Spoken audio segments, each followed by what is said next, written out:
बिस्मिल्लाहिर्रहमानिर्रहीम। अस्सलामु अलैकुम।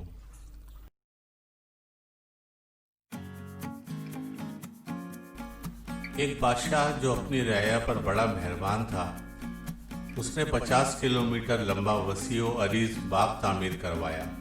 जब बाग बनकर तैयार हो गया और उसके इफ्तिताह का वक्त आया तो उसने अपने 3 वजीरों से कहा कि पूरे बाग का जायजा लेकर आओ ताकि पता चल सके कि कहीं कोई कमी तो बाकी नहीं रह गई। तीनों वजीर फौरन चले गए। शाम में पहला वजीर आया और कहने लगा, बादशाह सलामत, पूरा बाग बहुत शानदार और हसीन बना है, मगर बाग में एक जगह कचरा पड़ा है। अगर वो कचरा उठा लिया जाए तो बाग की खूबसूरती को 4 चांद लग जाएंगे। दूसरा वजीर आया तो उसने भी यही बताया।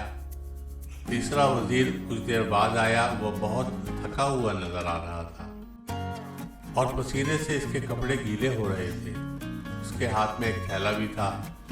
इसने बादशाह को बताया कि बादशाह सलामत, बाग तो बहुत आलीशान बना है, मगर मुझे बाग में एक जगह कचरा पड़ा नजर आया, जिसकी वजह से बाग की खूबसूरती मांग पड़ गई थी। मैंने वो कचरा साफ कर दिया है। अब बाग की खूबसूरती निखर गई है। और वहाँ ये एक थैला भी था, शायद कोई भूल गया होगा। बादशाह ये सुनकर मुस्कुराने लगा और बोला, ये कचरा मैंने रखवाया था और ये थैला भी। इस थैले में पैसे हैं जो तुम्हारा इनाम है और तुम आज से मेरे खास वजीर हो।